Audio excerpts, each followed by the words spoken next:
right. Good morning, everybody. Today is Tuesday, November 29th, 2016. And this is Before the First Cup with Jules here on UCY.TV. Happy Tuesday, everyone. It is a kind of warm for almost December, 56 degrees and overcast here in upstate New York. This whole week is supposed to be relatively warm, decreasing by the weekend. And I think they finally said more snow on Monday. So where do we leave off yesterday? We titled the show Avatars, Robots, AI Eyes, Face Profiling, and Mind Scanning. And yeah, we spent about a week again on some of the newest artificial intelligence tools that are coming out and some of the jobs that are being absorbed and done better than humans by AI. We finished the show yesterday, though, looking at a few innovations. There was something by GE. GE had announced that they had acquired 2 artificial intelligence companies to integrate into their Internet of Factories to be able to make things smart. And one of the technologies out of their 6 innovation priorities was called mind mapping. And when we started reading about mind mapping, we discovered that they were going to be using those fMRI machines to scan brains and figure out connections. And of course, we know that this whole Connectome project as well as the Brain Initiative are all going on, and it'll all be in the name of curing you. Of course, mental disease is now on a spectrum. It'll be ways to fix your PTSD. We found out that there are already technologies out there that can visualize your thoughts and read your dreams. Now, how horrifying is that? That eventually, at some point in the not too distant future, they'll be able to put you in some sort of medical device. And maybe they don't even have to put you into a medical device at some point in the future, because the stuff is getting more and more portable on a daily basis. But to be able to suck your memories out of your brains. Now, we know that Ray Kurzweil's dream is to upload us into the machine, and that's what we were talking about, avatars. We talked about that Baby X and the company that spun out of that project called Soul Machines. It's located in Auckland, New Zealand, at the university. There was a doctor working there who also worked on the movie Avatar, and he is really, really good at super detailed computer AI simulations of humans. He created this baby that could literally interact with people on the other side in the physical world, utilizing cameras, i.e., AI vision, and microphones, i.e., AI ears, to be able to learn or get startled. They showed making a loud noise and the baby jumps. And literally be a model for us not only to interact with, but to be able to then explore how our interactions are modeled in the virtual human body that was created as part of this project. Now, we know enough about science and biology now to be able to create this. And we've given artificial intelligences such as Watson and Google's AI DeepMind project, Microsoft, right? We talked about this. All the big boys are on board. This is where all the investment funding is going. One of a few disruptive technologies that are full frontal in our face and going to change the way everything in our reality is done. But they're taking these technologies and they are trying to recreate humans in a digital format and eventually bridge that gap to be able to merge the two. And I know we've talked about that many times. It always sounded like a crazy science fiction fantasy, but it honestly isn't anymore. So let's kick off where we kind of breezed through yesterday. There's still a progression here. This is all from last week. It's all been lined up, waiting and ready for you. Scientists have invented a mind-reading machine that visualizes your thoughts. We can take someone's memory and pull it out from their brains. Like, I just get horrifying visions in front of my eyes when I read something like that. You think your mind is the only safe place left for all of your secrets, then think again, puny human. Because scientists are making real steps toward reading your thoughts and putting them on a screen for everyone to see. A team from the University of Oregon has built a system that can read people's thoughts via brain scans and reconstruct the faces that they were visualizing in their heads. And soon you will see the results were pretty damn creepy. We can take someone's memory, which is typically something internal and private, and we can pull it out from their brains, says one of the team neuroscientists, Bryce Cool, to Brian Resnick at Vox Magazine. And here's how it works. The researchers selected 23 volunteers and compiled a set of 1,000 color photos of random people's faces. And the volunteers were shown these pictures while hooked up to an fMRI machine, just like the one that GE was talking about in their mind mapping project we talked about yesterday.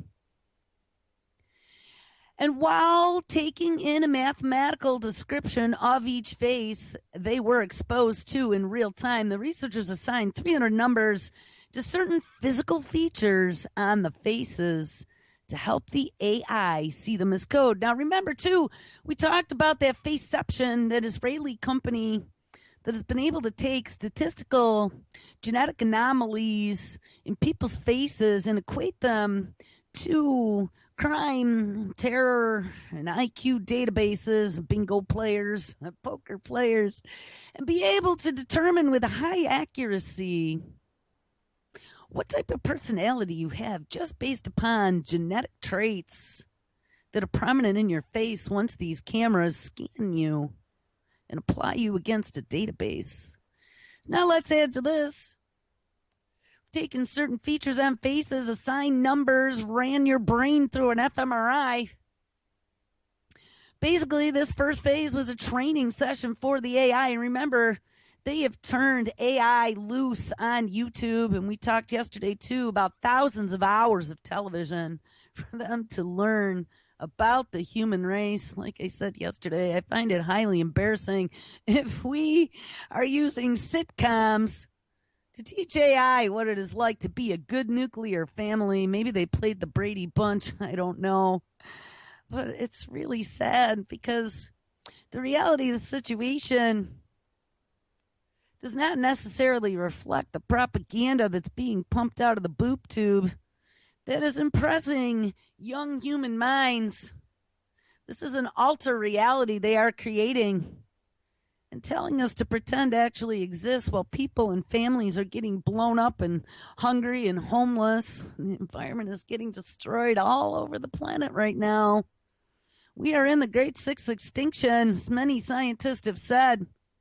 And I would say it's not even going to be environmental. It's going to be technology that takes us out. This mad science gone mad is very, very quietly creeping into the back doors, and we're not even noticing because we're addicted to the devices that feed us this technology, all because of that dopamine. We looked at that documentary that has been released by that Stanford doctor called Screenagers, about the effects of devices and that dopamine button on our children. And it's exactly what I have been observing myself on a personal note and receiving feedback from close friends and family about their children as well. It's a very disturbing thing. And so we are being overtaken by this technology. They are using the name of science, the name of curing us, putting us into these machines and injecting us with these little nanobot things that'll target cancerous tumors, CRISPRing human DNA to genetically modify our immune systems to be able to combat known and unknown pathogens, creating genetically modified viruses and bacteria that then they can put into things such as our gut that'll go and detect anomalies and create some sort of remedy or drug on the fly. Yeah, we're just stepping right up for that stuff, guys. No, that's not going to affect our future as a human race. Not at all. They've admitted, and that was sarcasm, ding, they've admitted many times in some of these scientific journals we've been reading that they really don't know what the long-term effects are going to be. And it's all in the name of getting yourself published, getting yourself in the annals of human history, in the bowels of the publications that are feeding us half-truths half the time. It's a very disturbing place to be at this point in history. Some place that, at least in recorded history, I don't think we've ever been before. But that's up for debate as to whether or not we've gotten to this point ever and completely wiped ourselves out. You know, one interesting side note is more and more of human history becomes digital. We're getting rid of paper, getting rid of books. Eventually we'll get rid of libraries because everything will be digitized and in the cloud in the 21st century Library of Alexandria.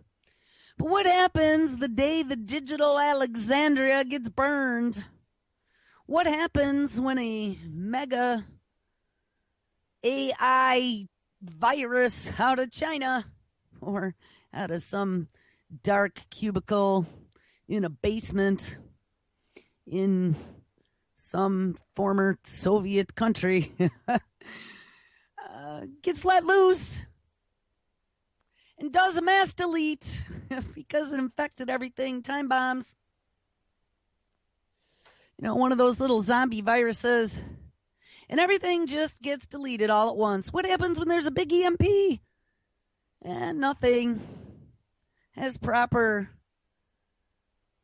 Faraday cages surrounding it. And it roaches half the internet backbone. All that knowledge that we've come to depend upon. Remember, we read about a study one time before where it showed that people, and this is the pre and the post-internet age, people in the pre-internet age, us, those of us who came before, who saw the world before technology took it over, have a tendency to try to think of the answer in our heads before we go look it up. It helps us remember things. I also saw something recently that showed, and I've said this for many, many, many years, I used to be able to imprint information when I was growing up, when I was studying for exams. All I had to do was write that information down. And then during the exam, guess what I could do? I could see the piece of paper that I wrote all that stuff on in my head, and I could literally read the sentence that they were asking me about in the test question, and I could write the answer down from this picture in my head that I could see. Well, a study just came out not too long ago. I posted on my personal Facebook page. I think it fed out to the UCY feed on Twitter. That they found that, yes, memory is increased when you write things down versus type them on a keyboard. So those are things that pre-internet people would do. But now, in this post-internet age, they've found in studies that when kids don't know an answer, the first thing they do is reach for the computer. And I mean, it was like seconds. They didn't even try to think of an answer. They just went to the machine to get the oracle to feed them the information. Now, guys, look how dangerous this is going to be for our evolution as a species. Like I said yesterday, just like your pinky toe or your pinky finger, things that we don't use as much aren't that important to our survival, like that pinky toe. Eventually, a couple hundred, maybe 1,000 years from now, after reproducing many, many times, we are going to see evolution in motion, and those body parts might get smaller and might eventually disappear. Well, we've seen that in robots as well. We've seen robots, mother robots, technology creating technology, exponential increases in intelligence. These mother robots, they instructed to build baby robots, and what did they do? Well, they were able to take their best features and build them into the baby, eliminating the things that maybe weren't so preferential to their future survival. Anyway, back to this brain thought sucking fMRI experiment that they did.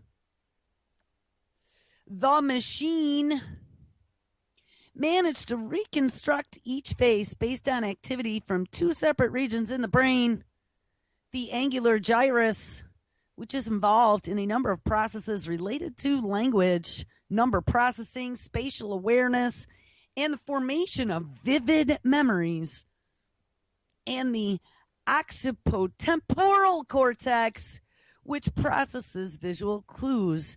Now, guys, actually, this sentence we just read was very interesting. This angular gyrus part of the brain is involved in processes related to language, number processing, and spatial awareness, as well as the formation of vivid memories. You know, I've always wondered about when I was a kid and I was able to write things down and then see like that actual piece of paper and read what it said like it was a photograph. But I was always, the other thing I was really good at was languages. I took 3 languages. I got my degree in English, and I went up to intermediate to advanced French in college. I took 8 years of that. And then I took Polish for a couple years, which I got to tell you, Polish was probably the hardest language ever. And that was something that was in my family. I'd heard a lot of Polish when I was growing up from my great-grandmother. My grandmother spoke kind of pig Polish, pig Latinish Polish. She knew all the swear words, but I picked up on that stuff really fast. I've been able to pick up on code and syntax for writing code,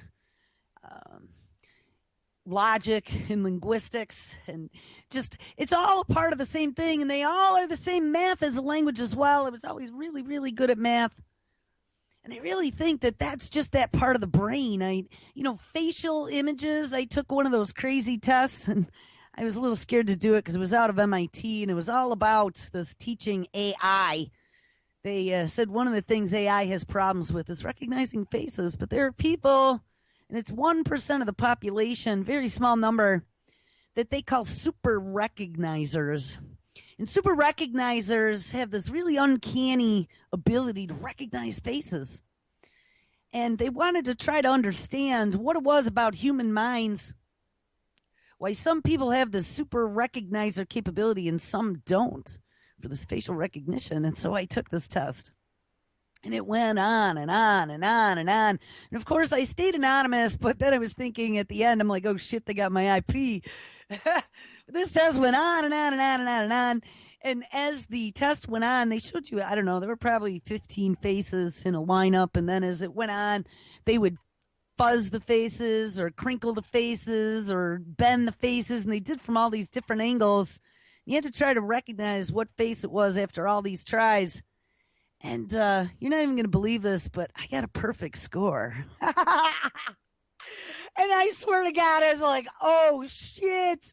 They're going to black bag me. I'm going to end up in some facility in a dark hallway up in Maryland at the Brain Research Center at Johns Hopkins University. It was just very scary. So anyway, that was just a side note, but I really do think that there is something to like that one section of the brain, because there are all those things those are like some of my little superpowers that I don't mention.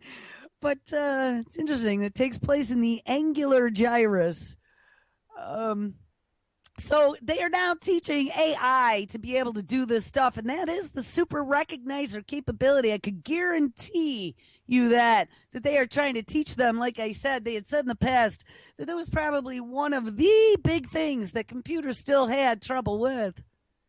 Well, yep.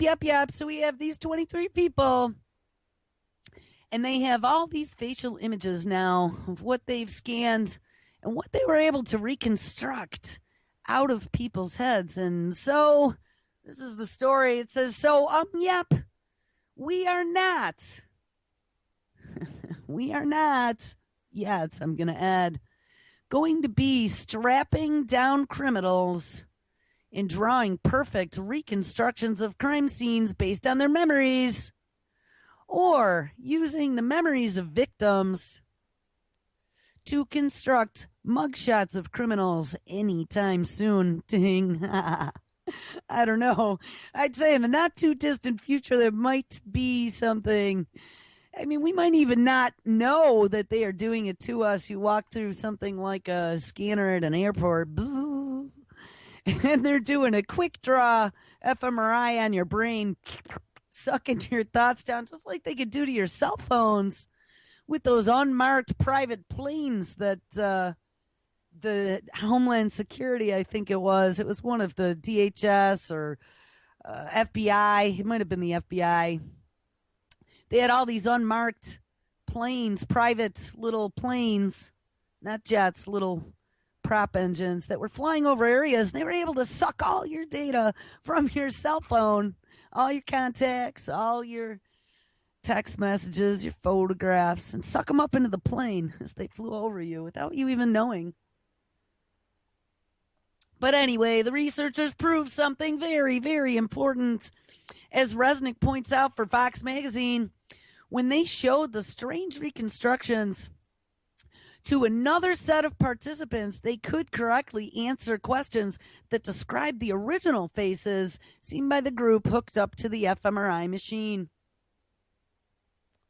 So one set of the people could read the thoughts of another set of people to a point via a machine, and now the team is working on even a tougher task, and that is getting their participants to see a face, hold it in their memory, and then get the AI to reconstruct it based upon the person's memory of what the face looked like. And as you could imagine, this is super hard to do, and the results make that pretty obvious. And I gotta say that, I don't know, the comparison of what they reconstructed looks a little bit different. But guys, with the way this technology is advancing, I don't think it's going to be very long before they can autocorrect this, and they'll start comparing the faces scanned to the FBI, DHS, soon to be cloud everything database of facial scans.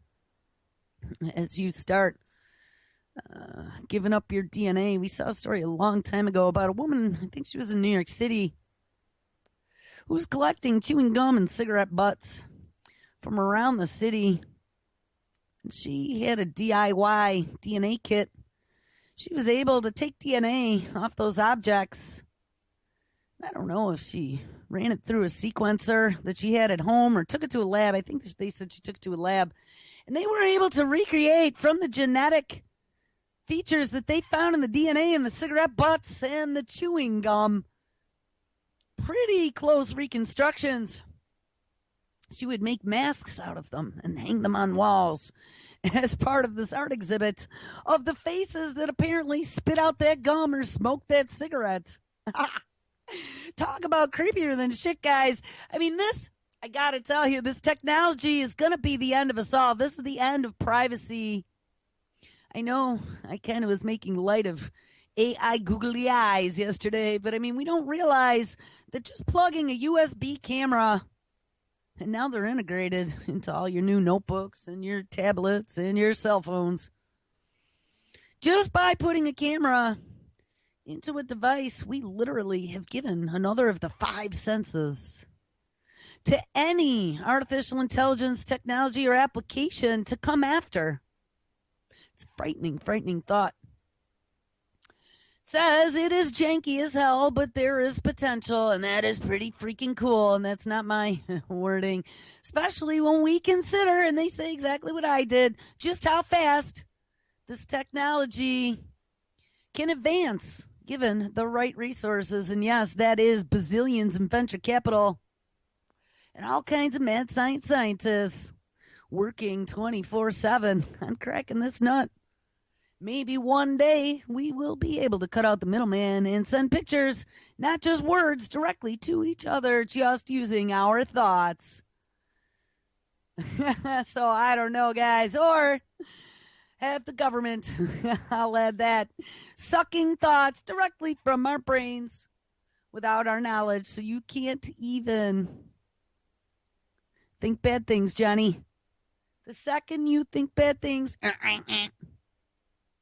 short circuit, we are going to release that little genetically modified living therapeutic bacteria in your gut to go release the drugs to make you forget again. And, that's not too far out there.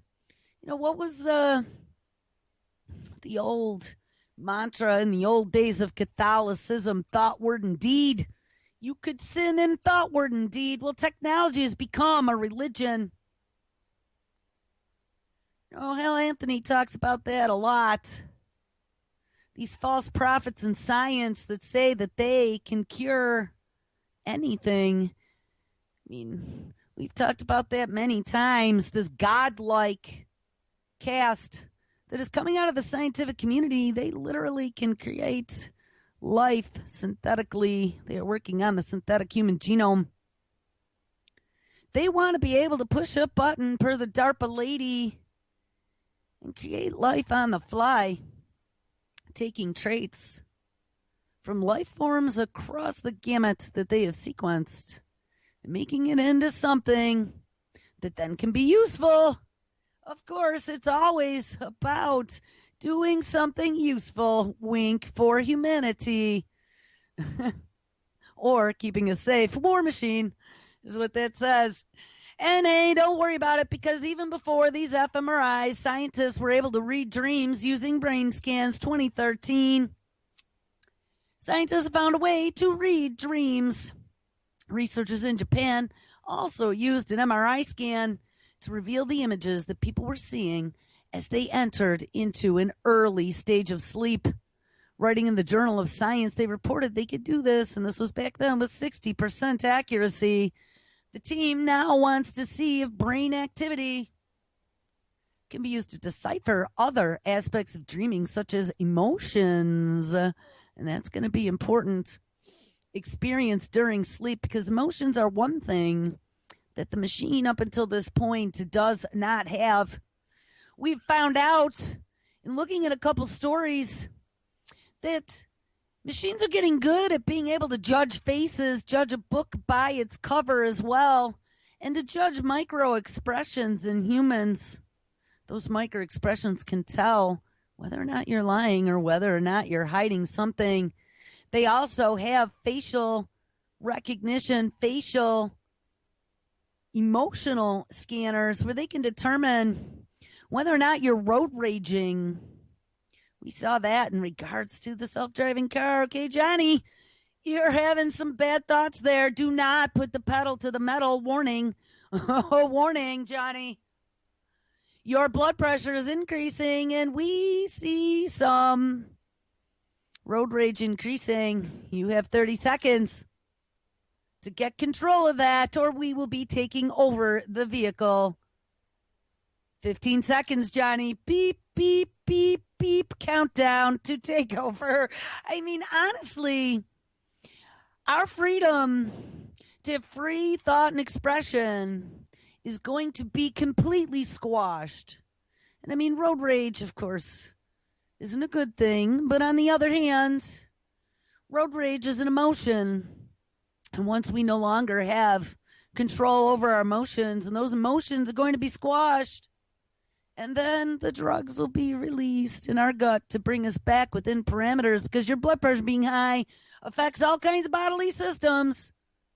And you've done that one too many times, Johnny. We cannot have somebody who's going to tax the healthcare future of our children. We will be able to stop that and keep you safe by releasing I don't even know, some sort of relaxation chemical while the AI self-driving vehicle takes over and drives you to your destination. So where do we go from here? As I've been kind of rehashing a few things. So we're going to get to where we totally ended the show yesterday. All these things are going on. And people aren't very happy. We found out in a few studies that there is now angst from humans toward AI. We are the resistant consumers. They aren't able to integrate things as quickly as they had hoped. But they've now come up with a way to overcome fear in the brain. They are calling it reconditioning. Now, there was ever a thing that we've read up until this point that has frightened me, I would say brain reconditioning is probably one of them. Especially reading about GE's mind mapping initiative and all these things that they can already do. Scanning brains, scanning faces, reading emotions. Researchers have discovered a way to remove specific fears from the brain out of Cambridge University in the UK. Researchers have discovered a way to remove specific fears from the brain using a combination of artificial intelligence and brain scanning technology. Their technique, published in the inaugural edition of Nature Human Behavior, could lead to a new way of treating patients with conditions such as, yes, of course, PTSD.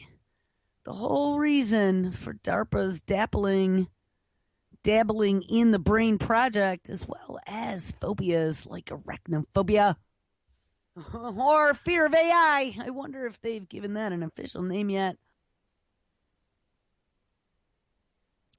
Fear-related disorders affect around 1 in 14 people.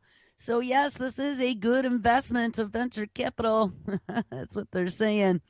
And place considerable pressure on what? Oh, mental health services. Yes, it does, Johnny. That's why we're coming after you next. It's all in the name of keeping healthcare costs of the future down. Currently, a common approach is for patients to undergo some sort of aversion therapy in which they confront their demons by being exposed to it in the hope that they will learn that the thing that they fear isn't harmful after all. However, this therapy is inherently unpleasant, and many choose not to pursue it. Actually, I did that when I was a kid to myself, being afraid of things in the dark. I always was afraid there was something in my closet or something under the bed. Watching scary movies as a kid, that kind of happens.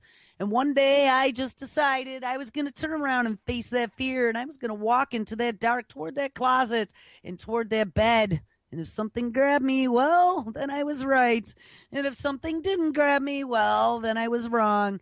And you know what? That actually was pretty liberating to do that, because I overcame my own fear. And that was it. Took once or twice, and I never worried about it again. So I would say, even though it's unpleasant, embrace the fear. Embrace it, because it makes you stronger. Don't be a mamby-pamby and go crying in a corner in the face of something that's scary, because you will not make it in the future if shit falls apart. you're going to be one of those statistics that didn't quite make it to the next round. Anyway, now a team, or, you'll be one of the ones standing in line to get your reconditioning therapy. Don't do it, Johnny. Don't do it. I'm telling you, it's all a trap. Now a team of neuroscientists from the University of Cambridge, as well as in Japan and in the USA. Guys, Japan is another one of those evil science labs. Has found a way of unconsciously removing a fear memory from the brain. Now, we remembered a story back from DARPA days where they were using flashes of light to get rid of PTSD, and they were able not only to remove traumatic memories, but also insert new memories. They were using also in another experiment some zippity zapping to be able to remove memories as well. I don't know, maybe relieve the fear factor. I don't quite remember exactly what the zippity zappy was doing, but they were playing with that vagus nerve. And that's part of that ElectRx program. As they've been playing with this stuff for a long time, the brain, and being able to crack all the mysteries, is going to give them the next leg in the battle to taking us over as a species. We will have no defense once they have been able to not only read but manipulate different functions that we experience as biological entities. I mean, think about that for a moment. They will be able to manipulate biological processes on the fly. You can just go in for your reconditioning therapy. I was joking yesterday about doing a mind wipe because Johnny was having bad thoughts, but that's exactly what this is talking about. The team developed a method to read and identify a fear memory using a new technique called decoded neurofeedback. The technique used brain scanning to monitor activity in the brain and identify complex patterns of activity that resembled a specific fear memory. And in the experiment, a fear memory was created in 17 healthy volunteers by administering a brief, oh no, here we go, by administering a brief electric shock when they saw a certain computer image. And when the pattern was detected, the researchers then overwrote the fear memory by giving their experimental subject a reward. So, that is something that's been known for a long time. If you keep doing positive reinforcement, especially like with an animal, you brought home an animal that had been a shelter animal or had been a stray, you know that you have to work on that positive reinforcement to get that animal over their traumatic experiences. And a lot of times that animal will come out just fine. That's exactly what they are doing to humans. They are able to detect when they have that fear and then give them a reward. Now, I'm not sure what that reward is, but I could guarantee you it has something to do with dopamine. That seems to be their favorite push button. Dr. Ben Seymour of the University of Cambridge's engineering department was one of the authors of the study. And notice how we have this crossing of science and technology into different medical fields now. That is the way it's happening. It is a complete merging and blurring of human and machine. The way information is represented in the brain is very complicated, he says, but the use of artificial intelligence image recognition methods now allows us to identify aspects of the content of that information. Well, yeah, just back to the mind-brain image scanning. They've been able to do some of that. And this story was just published a few days ago, I think it was November 21st. When we induced a mild fear memory in the brain, we were able to develop a fast and accurate method of reading it by using AI algorithms. Ding, ding, word of the year for 2016, algorithms. I told you that in January. The challenge then was to find a way to reduce or remove the fear without ever consciously evoking it. So this is even scarier because you don't even have to know you have that fear yet. The second that they see that fear encoded into your brain, bzz, bzz, they're able to erase it without you even knowing. How about a lie? Some point in the future, is it going to be possible, I'm going to posit, to be able to detect where you detecting a lie lies in your brain? You might have a little lie brain detector area somewhere, and you have this pattern. I recognize a lie. What's it going to take for them to go, uh-oh, she's on to us. Time to do the zippity zap memory erase before she realizes that we've lied to her. And this is very, very, very, very, very frightening. You can't trust anything. You can't trust your eyes. You can't trust your ears. We established yesterday with that face. They have those face skins that you could reproduce somebody talking, and they have now the Photoshop for voice, where you can literally insert words using someone's voice modulation. But now you won't even be able to trust your own memories. The team repeated this procedure over 3 days for volunteers, and these volunteers were told that the monetary reward they earned depended on their brain activity, but they didn't know by how. And continuously subjecting subtle patterns of brain activity linked to electric shocks. With a small reward, scientists had hoped to gradually and unconsciously override that fear memory unconsciously. And listen to this now. Listen to this. The guy working on this is Dr. I, and his name is spelled A-I, his first name. I don't know if that's intentionally on purpose or just a very odd coincidence, but it is Dr. I Kozuzumi of where? Well, he is of the Advanced Telecommunications Research Institute International. He's part of the Advanced Telecommunications Research Institute. Guys, that means telephones. That means cell phones. That means old days SS7 network that was done with tones, doot, doot, doot, doot, doot, doot, doot, that were able to push buttons and make network connections. Your brain works on tones. Doot, doot, doot, doot, doot, doot, doot. Guys, I don't like that they got a telecommunications research institute dude in charge of this research, as well as another Japanese institution called the Kyoto and Center of Information and Neural Networks in Osaka.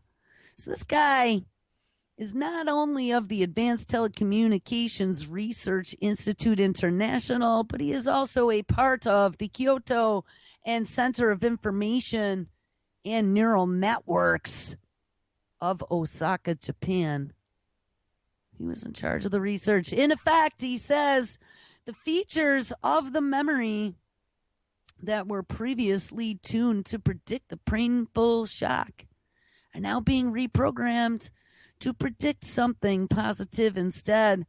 And the team then tested what happened when they showed the volunteers the pictures previously associated with these shocks. And remarkably, we can no longer see the typical fear, skin sweating response, nor could we identify enhanced activities in the amygdala, the brain's fear center.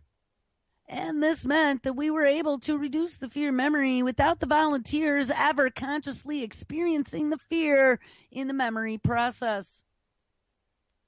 To apply this to patients, we now need to build a library of the brain information codes, ding, ding, ding, ding, ding, ding, brain databases, so that the technique can be developed into a clinical treatment for patients with PTSDs or phobias.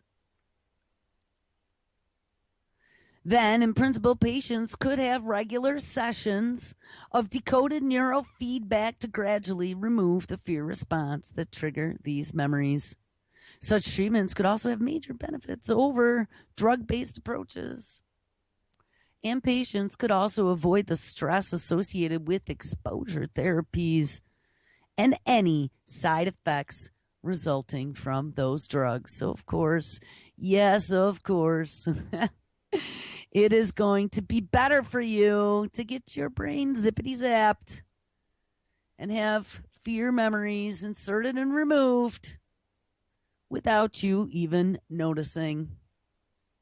So, a couple other things talking about being able to use AI to decode information, being able to determine things to do with the brain. We had read about Tommy Insel, the former director of the National Institute of Mental Health.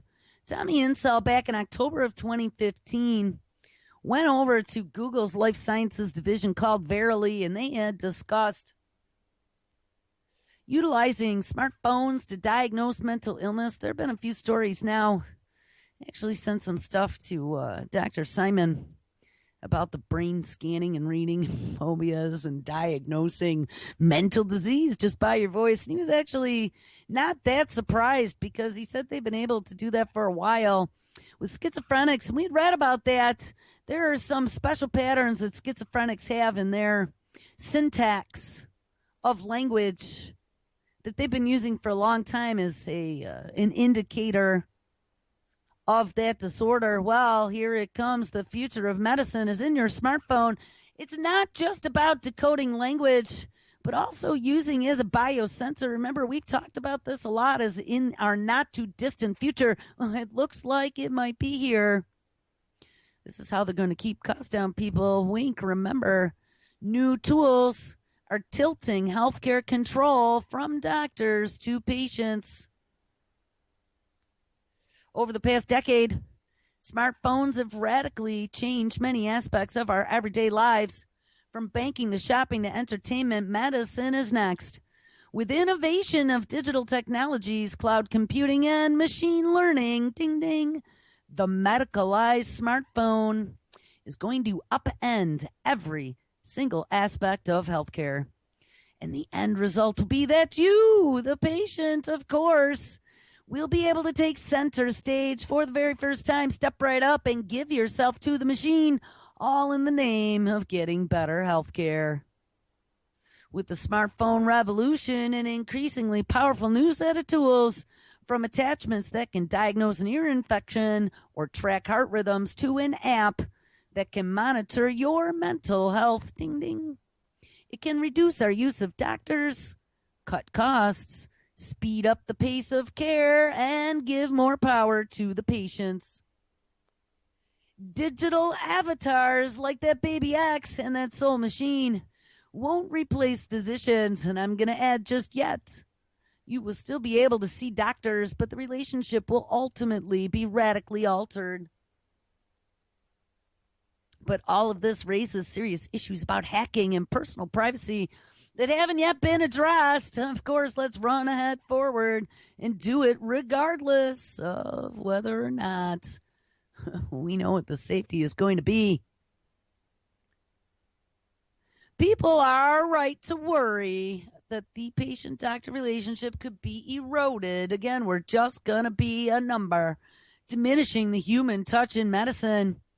But the transformation is already underway, so there's no stopping the truck, Johnny. Like I said, this stuff is secretly sneaking in the back door, and we don't even notice, and it is going to flip the world on its head.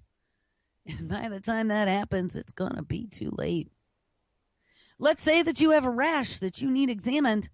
Today, you can snap a picture of it with your smartphone and then upload it to an app to process that image, and within minutes, A dedicated computer algorithm can text you with your diagnosis. Oh my God.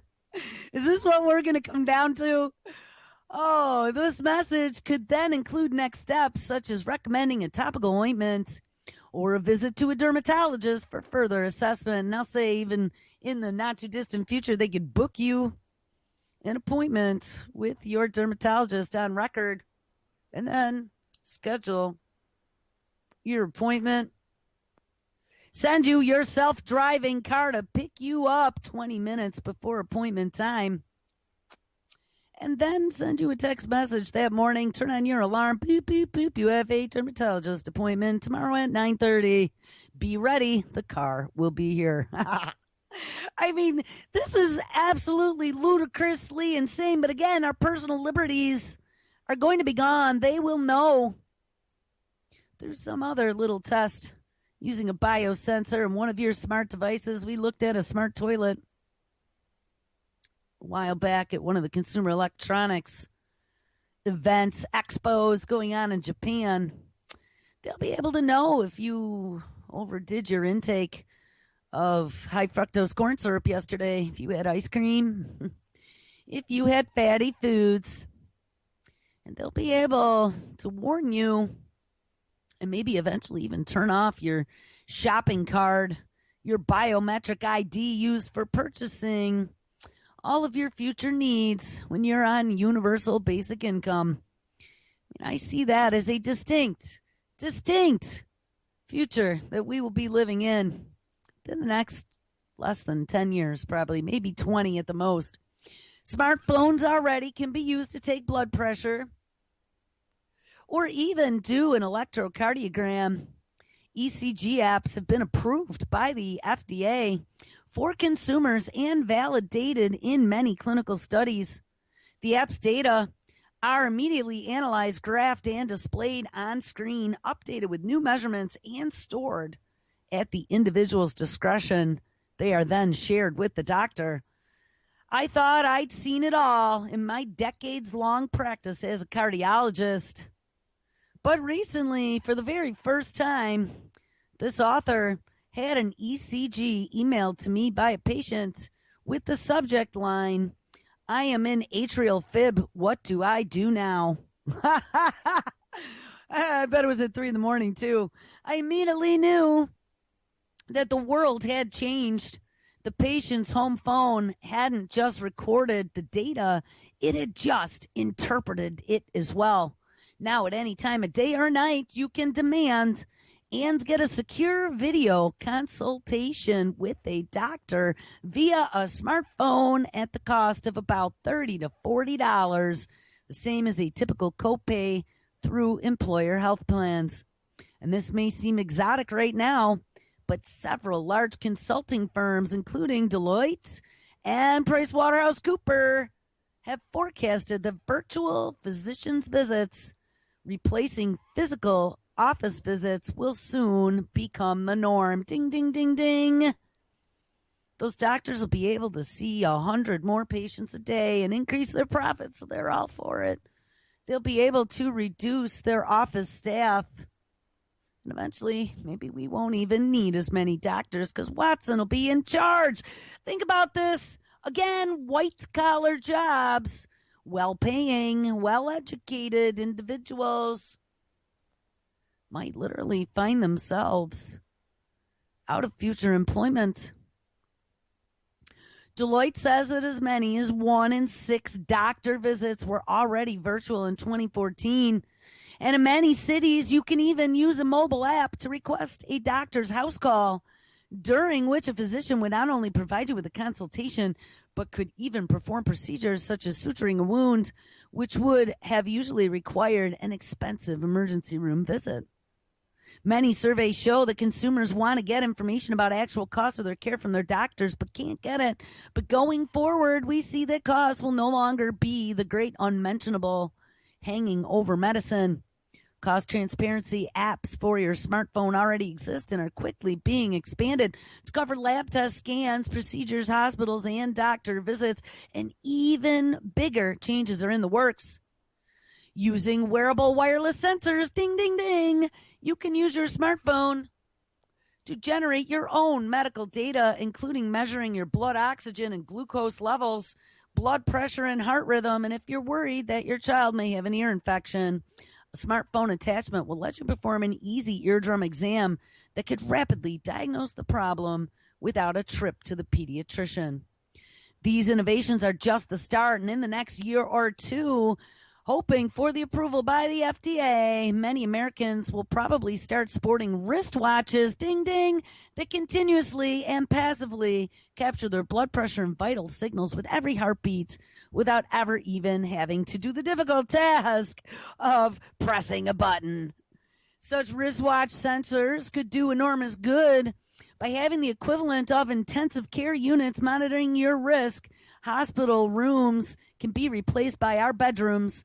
And as a result, except for ICU, operating rooms, emergency rooms, hospitals of the future are likely to be roomless data surveillance centers for remote patient monitoring. Oh, guys, don't want to say I told you so, but I told you so. Remote monitoring data centers for humans. It is coming. And don't worry, because it's even going to get worse. They develop new tools to include necklines and necklaces that can monitor your heart function and check the amount of fluid in your lungs, contact lenses that can track your glucose or your eye pressure to manage glaucoma, and headbands that can capture your brain waves. And in the future, socks and shoes might analyze human gait for existence to tell whether or not you have Parkinson's or if your medicine is working, or tell a caregiver whether an elderly family member is unsteady, at risk of falling, or has left their corral. Remember, we even had Watson back-ending to sneakers and underwear. Why couldn't it be socks? All right, guys, this even goes on and on and on of all these things that they could do, x-ray selfies and all kinds of crazy stuff, handheld ultrasounds. We'll look at the rest of this tomorrow. All right, guys, make sure you stick around. Miss Lonnie Clark is live up next with Open Phones, and it is Tuesday, so it is live radio day all evening tonight, starting at 7 p.m. with Ron's Game On, 8 brand new Barbarian Lounge, 9 the boys, Michael and Nick with Primer Time, and at 10 p.m. Eastern, SM Gibson. All right, have an awesome Tuesday, and I will catch up with you tomorrow. Everybody take care.